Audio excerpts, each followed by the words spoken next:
Un anciano, callado y en una camioneta destartalada, fue detenido.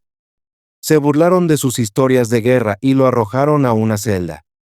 Pero 30 minutos después, llegó el FBI, y la burla terminó rápidamente. Licencia y registro, dijo el oficial Kevin Driscoll con voz monótona, una mano en su cinturón y la otra descansando casualmente sobre la ventana del lado del conductor de la vieja Chevy Pickup. El conductor, un hombre mayor de raza negra con profundas arrugas en su rostro y ojos cansados, se movió lentamente. Sí, señor, respondió con una voz profunda y tranquila. El nombre del hombre era Harold E. Trammell, y todo en él hablaba de desgaste y resistencia. La chaqueta militar con parches descoloridos, la barba desaliñada y la forma en que no se inmutaba bajo presión. Desde el asiento del pasajero, el oficial Corey Hansen mantenía la mano cerca de su pistola, moviendo su peso como si se preparara para un problema. ¿Sabe por qué lo detenemos?, preguntó Hansen. Luz trasera rota, respondió Harold, ya sacando sus documentos. Pensaba arreglarla. Ya tengo la pieza, solo que no he tenido tiempo. Driscoll revisó los documentos. Un historial limpio. Pero algo en ese hombre le molestaba. Tal vez su calma o la forma en que miraba al frente, sin mostrar miedo. ¿Es usted militar?, preguntó Hansen, mirando la chaqueta. Harold asintió lentamente. Retirado. Hace mucho tiempo que salí. ¿De qué rama?, insistió Driscoll. Ejército. Reconocimiento especial, principalmente en el sudeste asiático. Driscoll levantó una ceja. Reconocimiento especial, ¿eh? Qué conveniente. Harold lo miró brevemente. No fue para sonar conveniente. Driscoll le pasó los documentos a Hansen y señaló hacia la guantera. Abra la guantera, por favor. Harold dudó un momento. ¿Le importaría decirme qué está buscando? Chequeo rutinario, respondió Driscoll de forma plana. Harold suspiró. Hay un arma de grado militar en la guantera. Está registrada. El tono de Driscoll se endureció. Eso no lo mencionó cuando le pregunté. No me lo preguntaron, respondió Harold tranquilamente. Un momento después, la situación escaló. Fuera del vehículo, ahora, ordenó Driscoll. Harold salió lentamente, con las manos visibles, sin hacer movimientos bruscos. Es legal, dijo Harold. Tengo esa arma desde 1973. No está cargada. Pero los oficiales no prestaron atención. Hansen se inclinó hacia adelante y sacó el arma. ¿Tiene permiso para esto? Sí, respondió Harold, sacando el permiso de su bolsillo trasero. Lo leyeron, pero Driscoll hizo una señal para que le pusieran las esposas. Esto no se siente bien, murmuró Harold en voz baja.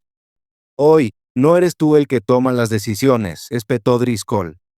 Harold obedeció, las manos detrás de la espalda. Las esposas hicieron clic en su lugar, ajustadas, pero no demasiado. Hansen lo observaba, tal vez por curiosidad, tal vez disfrutando un poco del momento. Driscoll miró la caja de la camioneta y murmuró algo entre dientes. «¿Sabes?», dijo Harold y mientras lo llevaban hacia la patrulla, en 1985 hice una misión que nunca salió en las noticias. Rescatamos a más de una docena de civiles en Tailandia. Nunca recibí ni una carta. Driscoll se rió. ¿Sí? Yo salí con una supermodelo. No miento, respondió Harold, con voz seria y firme. Eso es lo único que me quedó de mi servicio. Llevaron a Harold a la cárcel del condado de Stoneview. A partir de ese momento, Harold se mantuvo en silencio, mirando por la ventana a la carretera que pasaba, como si ya hubiera visto todo antes. Tal vez así se sentía también en la estación. Hansen bromeaba con la central sobre el viejo Hay. O en la camioneta de su abuelo, mientras Driscoll llenaba el informe del incidente, pensando que Harold simplemente había visto demasiadas películas de guerra y quería hacer de eso algo real. Lo metieron en una celda temporal bajo luces parpadeantes. Se quedó quieto, mirando el suelo, sin ira, sin miedo, solo esperando. Pero justo cuando Driscoll terminaba el papeleo, una alerta suave sonó en el sistema. Una alerta roja. No era una advertencia por licencia suspendida ni por una orden local, sino una alerta prioritaria de canales federales. Luego sonó otra, y luego el teléfono. Antes de que Driscoll pudiera contestar, los faros de 3 SUV sin marcas iluminaron el cristal frontal de la estación. Entraron sin decir una palabra. El oficial Jensen se reclinó en su silla, tomando café y mirando a Harold a través de la pequeña ventana de la celda. No se ha movido ni un centímetro, murmuró. Raro. Es como si estuviera esperando algo. Driscoll no levantó la vista de la pantalla. El viejo está faroleando. Probablemente un veterano acabado de los 80, tratando de sonar importante. No lo sé, dijo Jensen, golpeando sus dedos contra el escritorio. Algo no está bien. Está demasiado tranquilo. Driscoll se rió con desdén. Es solo un viejo polvoriento con una historia falsa y un arma que ni siquiera debería tener. Estamos haciendo nuestro trabajo. Dentro de la celda, Harold permanecía sentado, inmóvil, con las manos sobre sus rodillas. Se veía tranquilo, casi demasiado tranquilo. De vez en cuando, miraba el reloj en la pared y luego volvía a mirar al suelo, como si estuviera contando hacia atrás. La agente Carla Méndez entró desde la recepción. Aún no han verificado bien su identidad. Driscoll hizo un gesto. Casi listo. Ella frunció el ceño. Deberían haberlo hecho antes de encerrarlo. Jensen se encogió de hombros. Dice que es del reconocimiento especial. Lo que sea que eso signifique. Dice que tiene credenciales y un arma registrada. Si está diciendo la verdad, lo sabremos pronto. No sabían que tan pronto como su nombre entró en el sistema, algo se activó. Entre los archivos militares y una base de seguridad federal, una alerta roja se disparó. Méndez regresó a su escritorio, pero mantuvo el oído atento. ¿Crees que es uno de esos veteranos locos con sombrero de aluminio? Preguntó Jensen, sonriendo. ¿Esos que dicen que entrenaron delfines para detectar submarinos? Te sorprenderías de lo que ha hecho el ejército, murmuró Méndez. Driscoll envió el informe. Sí, claro, y ahora se supone que debo creer que este tipo pasó 30 años en una unidad secreta y decidió manejar por Alabama en una Chevy oxidada. Jensen se rió. Apuesto a que duerme con un cuchillo bajo la almohada. Dentro de la celda, Harold finalmente habló. Su voz era suave pero firme. ¿Alguna vez han estado en un tiroteo? Ambos oficiales miraron hacia él. Driscoll se acercó al cristal, entrecerrando los ojos. ¿Qué dijiste? Harold no dudó, su voz era firme. Pregunté si alguna vez tuviste que ponerte entre una madre y la mira de un francotirador, tomando la decisión de vida o muerte sobre quién sigue respirando por un minuto más. Driscoll se rió, claramente no impresionado. Aquí vamos de nuevo. Pero Harold no estaba bromeando. Su expresión se mantuvo inalterada, seria. Aún recuerdo sus ojos. Continuó. Él no hablaba ni una palabra de inglés, pero de alguna manera, entendí lo que me decía, y disparé. No me enorgullece, pero lo hice. La habitación se quedó en silencio. Incluso Jensen dejó de sonreír, su rostro endureciéndose. Créeme o no, añadió Harold, su voz calmada pero con fuerza, pero si piensas que soy solo un viejo tonto con una historia inventada, entonces no estás prestando atención. Driscoll lo miró fijamente durante unos segundos, luego se dio la vuelta con una risa sarcástica. Nos está jugando, no caigan en esto. Sin embargo, a pesar de sus palabras, la tensión en la habitación era palpable. El ambiente se volvió más denso, casi sofocante. El silencio se extendió, y luego, de repente, sonó el teléfono en la línea 3, una línea directa rara vez utilizada. Driscoll lo levantó, aún sin saber lo que venía. Oficina del sheriff de Stoneview. La voz al otro lado no perdió tiempo. ¿Tienen a Harold Trammell bajo custodia? Sí, ¿quién habla? Respondió Driscoll, su tono ahora más cauteloso. Soy el agente Valdés del buró. Estamos en camino. No lo liberen, no lo muevan. Manténganlo seguro y, bajo ninguna circunstancia, hablen con él de nuevo, dijo la voz con firmeza. Driscoll parpadeó, su confusión evidente. ¿Qué dijo? Antes de que pudiera procesar, la llamada terminó abruptamente. Méndez se levantó lentamente de su escritorio, sintiendo el cambio en el aire. Creo que escuché exactamente lo que creo que dijo. Antes de que pudiera continuar, el sonido de unos faros poderosos llenó la habitación cuando los cristales frontales de la estación se iluminaron con intensos destellos. 3 SUV sin marca se detuvieron con precisión frente al edificio. Varios hombres vestidos con trajes salieron rápidamente de los vehículos, moviéndose con propósito y sin vacilación. Las puertas de los SUV se abrieron, y 4 agentes federales entraron, flanqueados por 2 oficiales uniformados de la División de Respuesta Rápida del Buró. No hubo conversación, solo su presencia llenando la habitación como una tormenta que se acerca. El ambiente se volvió aún más pesado, casi insoportable. Driscoll se quedó congelado, su cuerpo rígido. La garganta de Jensen se apretó al tragar. Méndez, instintivamente, dio un paso atrás, consciente del cambio en el poder. El agente principal dio un paso adelante, mostrando su placa con calma y autoridad. ¿Dónde está Harold Trammell? Driscoll tartamudeó, sorprendido. Agente Valdés. Sin mostrar emoción, Valdés lo interrumpió. Nos encargamos de esto a partir de ahora. Mientras pasaba junto a Driscoll, ni siquiera mirándolo, añadió. Necesitamos acceso a todas las grabaciones, documentos, y todo lo que se haya dicho o hecho desde el arresto. Valdés cruzó la estación rápidamente, con paso firme. Sus ojos estaban fijos en la celda de detención, como si ya conociera el lugar, el diseño, la iluminación, hasta el olor del lugar. Su abrigo se movía casi imperceptiblemente, como si estuviera hecho para no interferir con sus movimientos, y la placa colgaba ligeramente de su mano. Detrás de él, los agentes Oyow y Chin se separaron, accediendo rápidamente a las computadoras cercanas y extrayendo archivos y grabaciones relacionadas con el arresto. Driscoll, aún atónito, dio un paso adelante, con voz incrédula. Espera, ¿qué está pasando aquí? No pueden entrar así. Sin mirarlo, Valdés lo interrumpió. Están deteniendo a un operativo protegido. Ese hombre no puede ser interrogado, tocado ni procesado sin autorización federal. Si tienes un problema, puedes llamar al Pentágono. Driscoll se congeló a mitad de paso, su cuerpo llenándose de tensión. Dentro de la celda, Harold miró hacia arriba lentamente. Una leve sonrisa apareció en la esquina de sus labios, no arrogante, no triunfante, solo serena. Era una sonrisa que decía mucho más que lo que las palabras podrían expresar. Valdés escribió un código en el panel y abrió la puerta de la celda él mismo. Sargento Trammell, dijo con una voz que no dejaba lugar a dudas.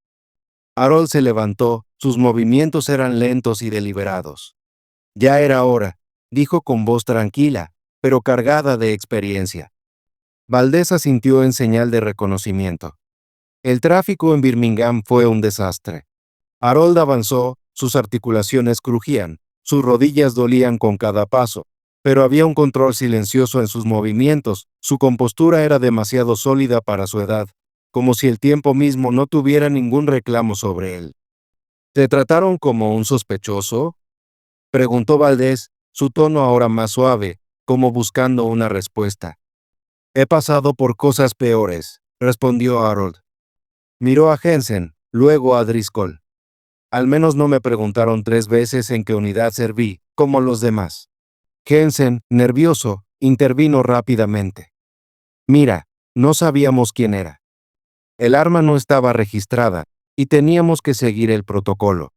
No sabían por qué no se tomaron el tiempo de escuchar, dijo el agente Chin fríamente, sin dejar de teclear. Y ahora, están marcados en nuestro sistema por manejar mal a un individuo clasificado, con sensibilidad de nivel A, felicidades. Un silencio espeso llenó la habitación, uno que parecía cerrar las paredes sobre ellos. Valdés se volvió hacia Méndez. Señorita, ¿participó usted en el arresto? No, señor, respondió rápidamente. Estaba en la recepción. Entonces, usted está limpia. Los demás, retrocedan. Cada palabra, cada movimiento desde esa parada está siendo grabado. Si las cámaras corporales muestran abuso, se enterarán de nuestra división legal. Chin imprimió algo desde la computadora y se lo entregó a Jensen. Esto es lo que se les pasó por alto. Era un expediente sobre Harold E. Trammell, ex sargento mayor, Unidad de Reconocimiento Especial 4 Negra. Clasificado durante casi todos los años 80 y 90, destinado en Tailandia, El Salvador, Beirut y Sierra Leona. Medalla al valor, citación del Pentágono por salvar vidas civiles. Driscoll parpadeó, confundido. ¿Pero por qué alguien como él estaría marcado? Valdés se giró lentamente hacia él, su mirada fría. Porque el sargento Trammell no es solo un veterano.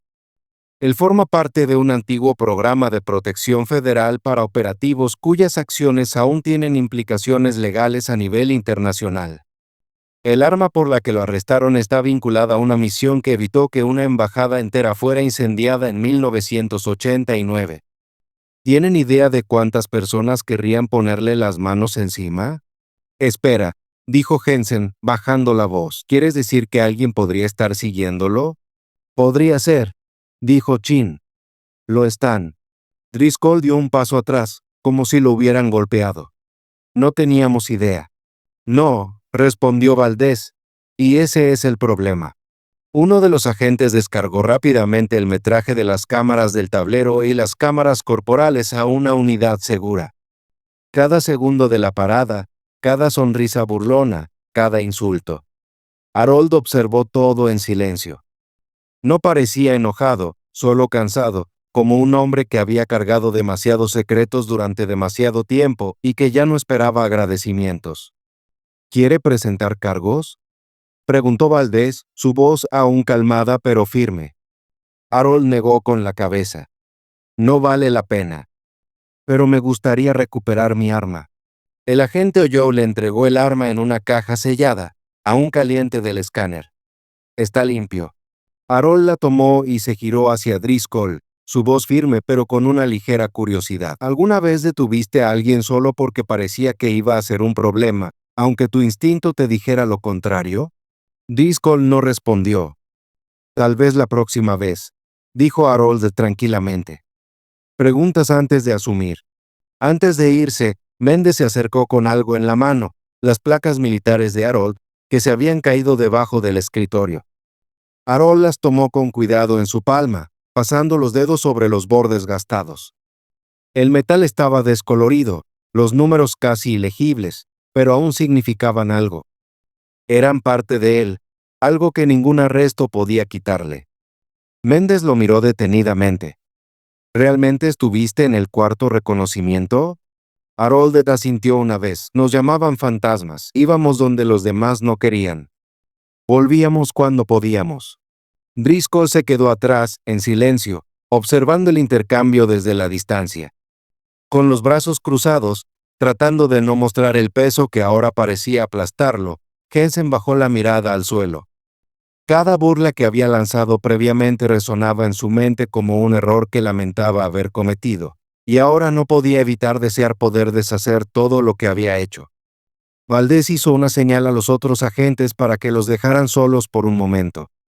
La atmósfera en la habitación cambió cuando los demás fueron saliendo lentamente, dejando el espacio más silencioso que nunca. Harold se giró hacia el escritorio, sus movimientos deliberados, mientras sacaba un sobre del interior de su chaqueta. Los bordes del sobre estaban amarillentos por la edad, y bajo un pedazo de cinta se podía ver un sello militar apenas discernible. Este es el expediente de mi última misión, dijo Harold con voz firme, pero llena de la carga de la historia.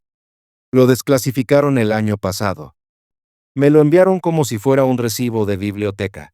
Colocó cuidadosamente el sobre la mesa, como si sostuviera el peso de años pasados en silencio. Tailandia, 1985. Estábamos en una misión de reconocimiento y extracción cerca de la frontera. La inteligencia nos ordenó intervenir contra un grupo rebelde que tenía rehenes en una escuela convertida. 4 estadounidenses, 2 trabajadores humanitarios, un fotoperiodista y un niño de 6 años. Driscoll frunció el ceño, tratando de procesar lo que estaba escuchando. Nunca había oído hablar de esa misión. Los ojos de Harold permanecieron firmes, sin inmutarse. No se suponía que lo supieras, respondió. Lo sacamos. ¿El costo? 4 miembros de mi equipo, los mejores hombres que he conocido. Hizo una breve pausa, permitiendo que el peso de sus palabras se asentara en el aire. La habitación pareció encogerse a su alrededor, como si el tiempo se ralentizara. He vivido mucho tiempo, dijo Harold suavemente, con una voz que cargaba un profundo peso. Pero cada vez que escucho a alguien reír como si supieran lo que es la guerra, lo que se siente, lo que huele, solo desearía que pudieran cargar con un día de eso. Solo un día.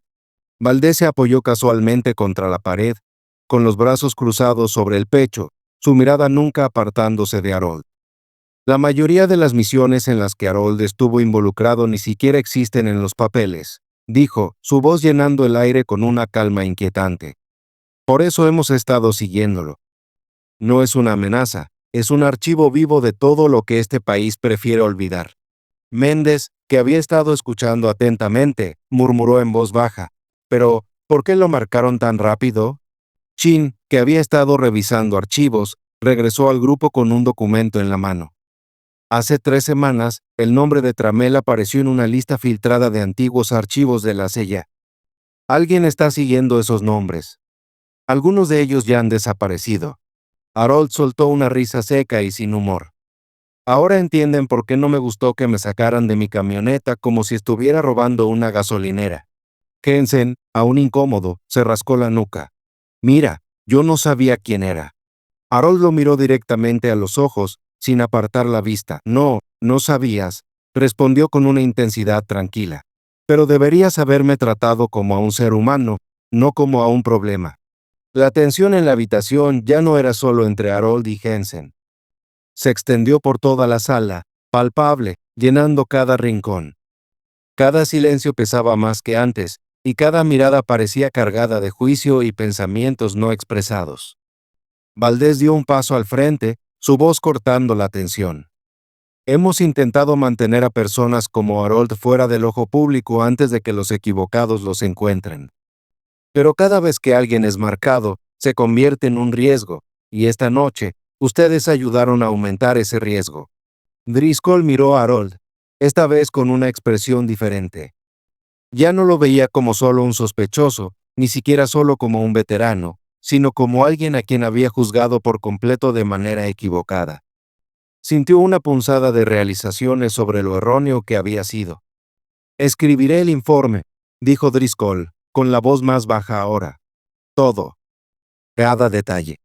Harold levantó una ceja, su expresión inmutable. Hazlo por ti, no por mí. Valdés echó un vistazo a su reloj, centrando su atención nuevamente en la tarea. Tenemos que irnos. Cada minuto que Harold permanezca en los registros de esta estación es un paso más cerca de un lugar en el que no debería estar. Harold colocó nuevamente sus etiquetas de identificación alrededor de su cuello. El sonido metálico de ellas fue casi inaudible, como si incluso las etiquetas hubieran aprendido a mantenerse en silencio, como si ellas también comprendieran la gravedad de la situación. Méndez dudó antes de hablar. ¿Sigues en contacto con alguien de tu unidad? Harold negó lentamente con la cabeza, una profunda tristeza en sus ojos. De los 11, soy el último que sigue con vida. Antes de que pudieran salir, Valdés se detuvo justo antes de la puerta. Una cosa más, dijo, con un tono deliberado. Harold fue puesto en alerta para una operación que nunca se llevó a cabo. El Pentágono nunca dio una explicación clara de por qué. Pero esa es la razón por la que nunca hemos perdido su rastro. El peso de sus palabras flotó en el aire como una descarga eléctrica, y durante un momento, nadie se movió, ni Méndez, ni Jensen, y ciertamente no Driscoll. Fue como si de repente se dieran cuenta de que ahora formaban parte de algo mucho más grande que ellos mismos, y lo sabían. ¿Qué tipo de operación? Preguntó Méndez suavemente, casi en un susurro, pero con una urgencia evidente. Valdés miró a Harold, sus ojos fijos en él. Digamos que iba a ocurrir en suelo estadounidense. Y si hubiera sucedido, todos ustedes estarían hablando de este hombre con mucho más respeto. El rostro de Harold permaneció inmutable, sin ninguna muestra de emoción. Mi tarea era coordinar, no actuar. Pero ese expediente estuvo sellado por casi 30 años. No lo enterraron porque fuera irrelevante. Lo hicieron porque se acercaba demasiado a algo que no estaban listos para enfrentar. La boca de Driscoll se secó, el peso completo de sus suposiciones anteriores aplastándole. Solo estábamos haciendo nuestro trabajo. Valdez lo miró fríamente, sus ojos llenos de hielo. No estabas haciendo un trabajo. Estabas juzgando. Hay una gran diferencia entre ambos. Chin regresó al grupo, sosteniendo una unidad USB. Tenemos todas las grabaciones, cámaras de tablero, cámaras corporales, cámaras de la estación. Todo se está subiendo para una revisión interna. Jensen, frotándose la cara por la fatiga, habló. Nos van a investigar. La respuesta de Chin fue medida, casi clínica. Depende.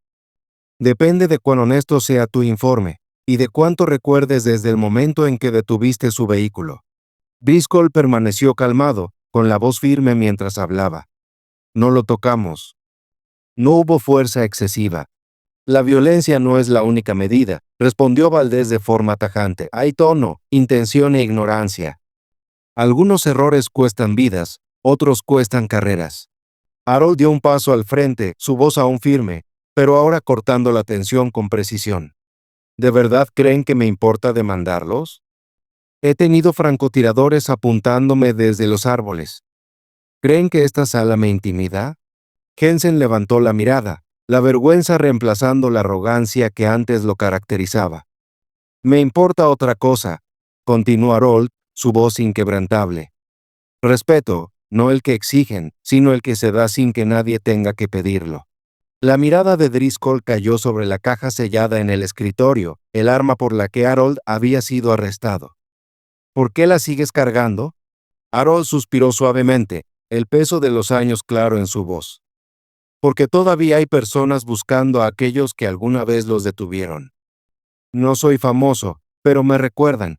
Y a veces, por quienes no deberían recordarme. Méndez se inclinó hacia adelante, su curiosidad evidente. ¿Estás seguro de que no estás huyendo del pasado? La mirada de Harold fue firme mientras se volvía para mirarla. Lo he cargado bastante tiempo. Pero no es huir, es sobrevivir. Con eso, la sala quedó en silencio. El pasado, el presente y el futuro flotaron entre ellos, como una densa niebla que nadie se atrevió a despejar. Harold se giró hacia la salida, pero antes de salir, se detuvo un momento para mirar a Driscoll y Jensen.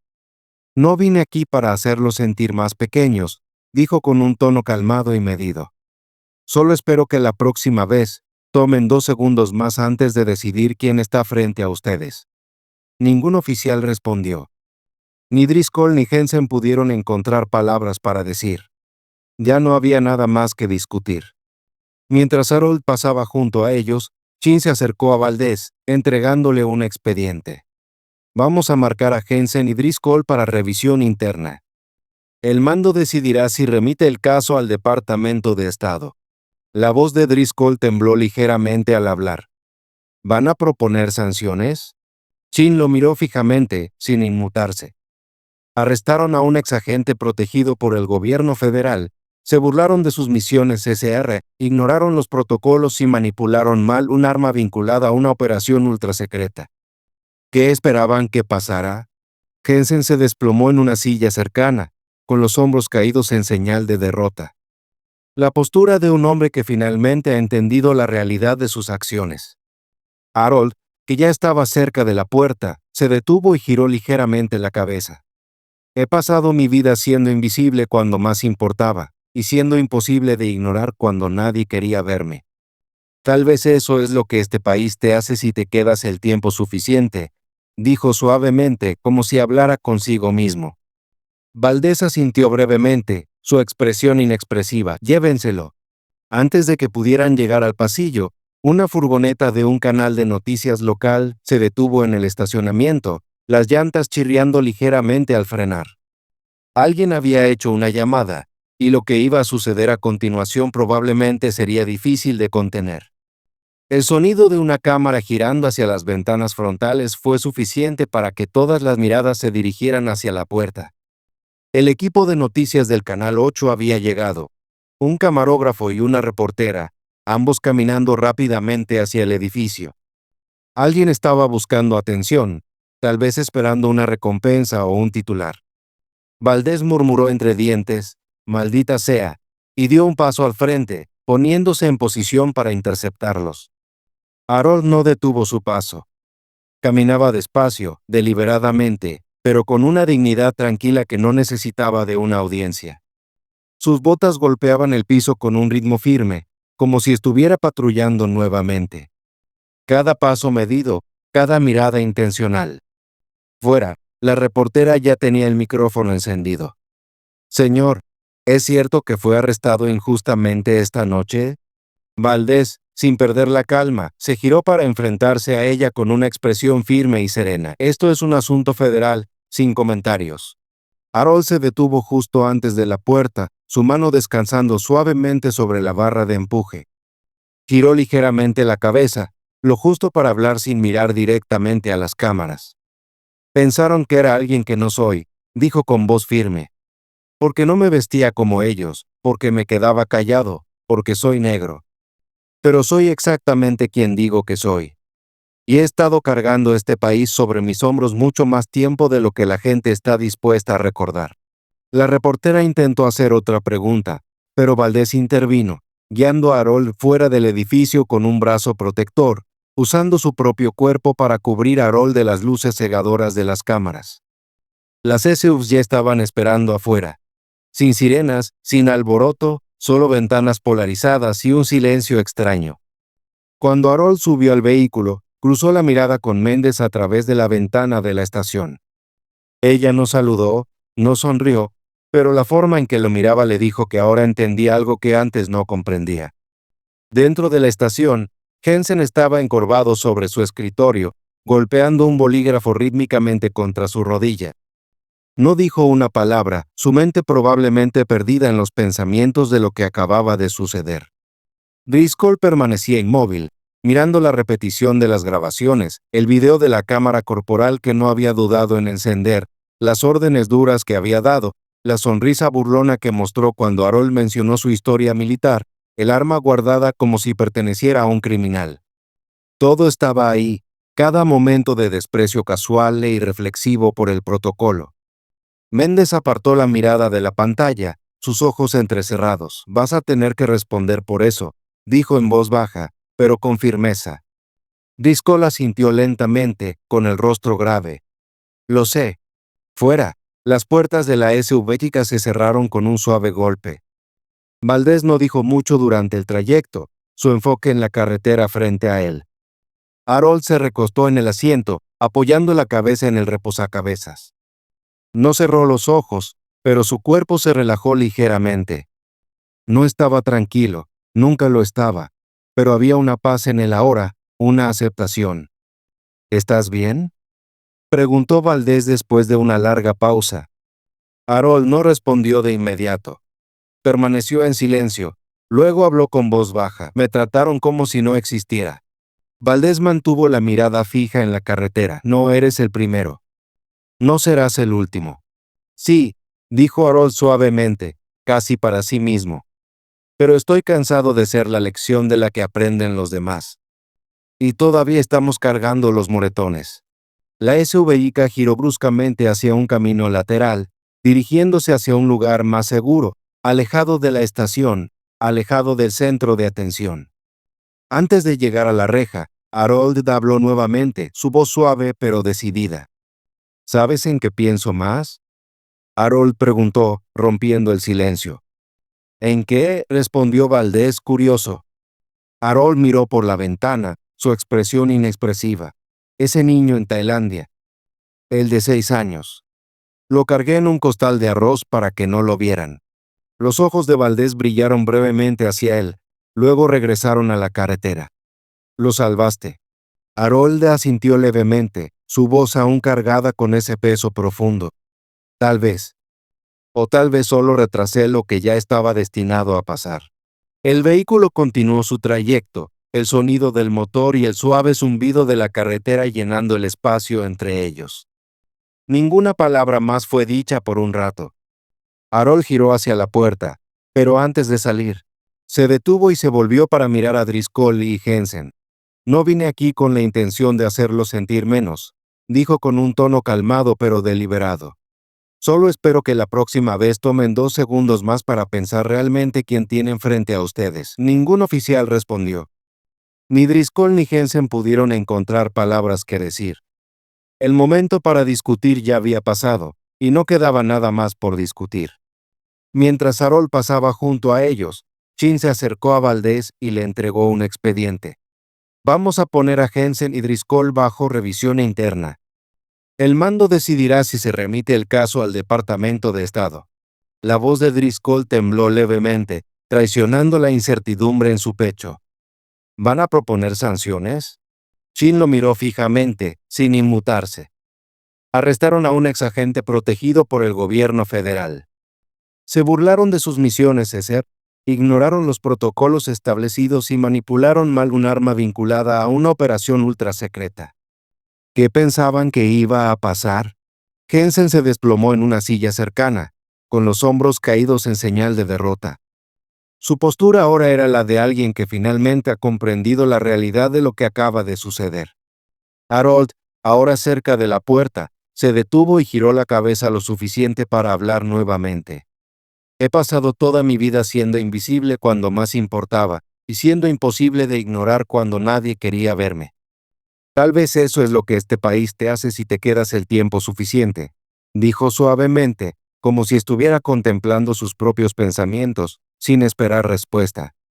Valdés asintió brevemente, su rostro inexpresivo. Llévenselo. Antes de que pudieran llegar al pasillo, el sonido de neumáticos chirriando llenó el aire cuando una furgoneta de un canal de noticias local se detuvo de golpe en el estacionamiento. Alguien había hecho una llamada, y lo que iba a suceder a continuación sería difícil de contener. El sonido de una cámara girando hacia las ventanas frontales fue suficiente para que todos en la sala miraran hacia la puerta. El equipo de noticias del Canal 8 había llegado, un camarógrafo y una reportera, ambos moviéndose rápidamente hacia el edificio. Claramente, alguien estaba buscando atención, tal vez esperando una recompensa o simplemente un titular. Valdés murmuró entre dientes, «Maldita sea», y dio un paso al frente, colocándose en posición para interceptarlos. Harold no detuvo su paso. Caminaba un poco más despacio ahora, pero con una dignidad tranquila que no necesitaba ser notada por los demás. Sus botas golpeaban el suelo con un ritmo deliberado, como si estuviera patrullando nuevamente. Cada paso estaba calculado, cada mirada que lanzaba era intencional. Fuera, la reportera ya había encendido su micrófono. «Señor, ¿es cierto que fue arrestado injustamente esta noche?» Valdés se giró hacia ella, su voz calmada pero firme, sin vacilar. «Esto es un asunto federal, sin comentarios». Harold se detuvo justo antes de la puerta, su mano descansando suavemente sobre la barra de empuje. Giró la cabeza ligeramente, lo justo para hablar, pero sin mirar directamente a las cámaras. «Pensaron que era alguien que no soy», dijo, su voz clara y firme, «porque no me vestía como ellos, porque me quedaba callado, porque soy negro. Pero soy exactamente quien digo que soy. Y he estado cargando este país sobre mis hombros mucho más tiempo de lo que la gente está dispuesta a recordar». La reportera intentó hacer otra pregunta, pero Valdés intervino rápidamente, guiando a Harold fuera del edificio. Usó su cuerpo como un escudo, protegiendo a Harold de las luces cegadoras de las cámaras. Las SUVs ya estaban esperando afuera. Sin sirenas, sin alboroto, solo ventanas polarizadas y un silencio extraño. Cuando Harold subió al vehículo, cruzó la mirada con Méndez a través de la ventana de la estación. Ella no saludó, ni sonrió, pero la forma en que lo miraba le dijo que ahora entendía algo que antes no comprendía. Dentro de la estación, Jensen estaba encorvado sobre su escritorio, golpeando un bolígrafo distraídamente contra su rodilla. No dijo una palabra. El peso de lo que acababa de suceder colgaba pesadamente sobre sus hombros, y estaba claro que no tenía nada más que decir. Driscoll permanecía inmóvil, sus ojos fijos en la repetición de las grabaciones, el video de la cámara corporal que había activado sin pensarlo 2 veces, las órdenes severas que había dado, La sonrisa burlona que mostró cuando Harold mencionó su historial militar, el arma escondida como si perteneciera a un criminal. Todo estaba ahí, cada momento de desprecio casual y reflexivo por el protocolo. Méndez apartó la mirada de la pantalla, sus ojos entrecerrados ligeramente. «Vas a tener que responder por eso», dijo con voz baja pero firme. Driscoll asintió lentamente, con el rostro grave y resignado. «Lo sé». Fuera, las puertas de la SUV se cerraron con un suave golpe, la finalización de todo resonando en el silencio que siguió. Valdés no dijo mucho durante el trayecto. Sus ojos permanecían fijos en la carretera frente a él, la quietud a su alrededor solo rota por el suave zumbido del motor. Harold se recostó en el asiento, apoyando la cabeza en el reposacabezas. No cerró los ojos, pero su cuerpo se relajó ligeramente. No estaba tranquilo, nunca lo estaba, pero había una sensación de paz en el ahora, una aceptación de la situación. «¿Estás bien?», preguntó Valdés después de una larga pausa. Harold no respondió de inmediato. Permaneció en silencio, pensando, antes de hablar en voz baja. «Me trataron como si no existiera». Valdés mantuvo la mirada fija en la carretera. «No eres el primero. No serás el último». «Sí», respondió Harold suavemente, casi para sí mismo. «Pero estoy cansado de ser la lección de la que aprenden los demás. Y todavía estamos cargando los moretones». La SUV giró bruscamente hacia un camino lateral, dirigiéndose hacia un lugar más seguro, alejado de la estación, lejos de las cámaras, lejos del centro de atención. Antes de llegar a la reja, Harold habló nuevamente, su voz rompiendo el silencio. «¿Sabes en qué pienso más?», Harold preguntó, como si estuviera ponderando sus propios pensamientos. «¿En qué?», respondió Valdés, curioso. Harold giró la vista hacia la ventana, su expresión inexpresiva, como si estuviera perdido en un recuerdo. «Ese niño en Tailandia. El de 6 años. Lo cargué en un costal de arroz para que no lo vieran». Valdés echó un vistazo hacia él por un breve momento antes de volver a concentrarse en la carretera. «¿Lo salvaste?». Harold asintió ligeramente, su voz todavía cargada con ese peso profundo de experiencia. «Tal vez. O tal vez solo retrasé lo que ya estaba destinado a pasar». La SUV continuó su trayecto, el motor zumbando suavemente mientras la carretera se extendía adelante. Los dos hombres permanecieron en silencio por un rato, cada uno perdido en sus propios pensamientos, el peso del pasado colgando entre ellos.